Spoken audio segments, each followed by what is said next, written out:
Welcome to Here's How We Get There. It's the daily show filled with conversations about business and mental health in a down-to-earth style with real-world language. Now let's dive in with your co-hosts, Kenneth Shark-Kinney and Trey Tucker. All right, Trey, Osama Bin Laden is back in the news. Hard to believe he's long gone, but an infamous letter to America written by him after 9/11 was promoted by TikTok influencers and went viral. And so just so the story is, somebody, an influencer with, I believe, 175,000, 200,000 followers, read the words from the terrorist mastermind behind the 9/11 attacks, read his letter to America.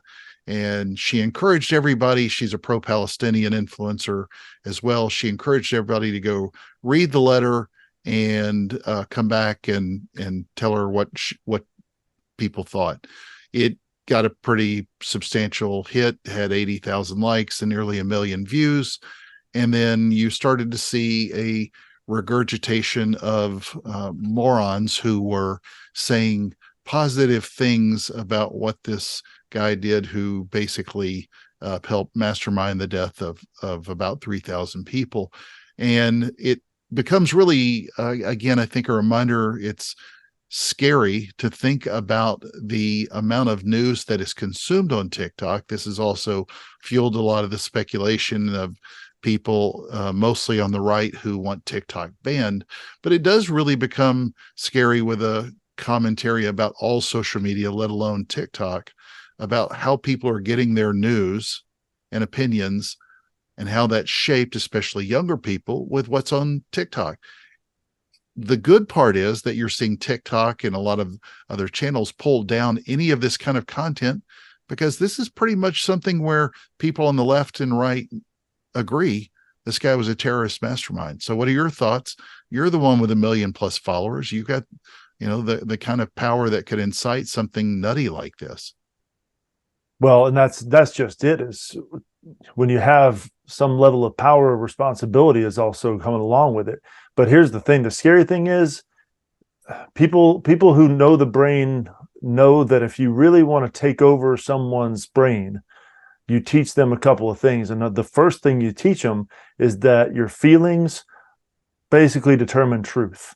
So that if you feel it, it's absolutely true. And that is, we don't even have a show long enough for me to explain how terrible that is for somebody, because the real way it works is if you're struggling with something, or if you're processing something, your feelings are valid, but they do not determine what is true. Because if you got to go to what are the facts, and then work through the facts in such a way that your brain comes around to that, and then those realities start to align. But if you're trying to take over somebody's brain, then you just teach them, boom, if you feel it, it must be true. No critical thinking skills necessary. And these are scary trends, to know that people are just watching a video. They're probably not even going to read that letter, which is a propaganda letter. Absolutely anyway. not. Yeah. But they'll just follow with whatever that influencer says, because they probably like the influencer and they haven't had any real critical thinking skill training. But like you said, both parties, at the point of 9/11 and at the point when Osama was killed, that was Obama that actually headed up that whole operation to get him killed. Both parties fully agreed that this guy was a terrorist and he was evil, and the whole operation that he plugged was evil. So if we can go to the facts, then eventually the feelings would catch up.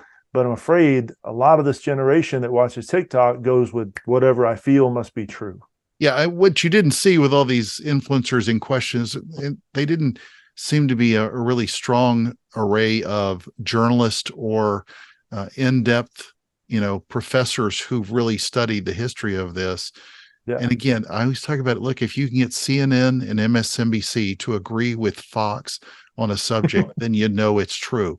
But at least they employ people that are real journalists who question this. The history books will write this person as a terrorist.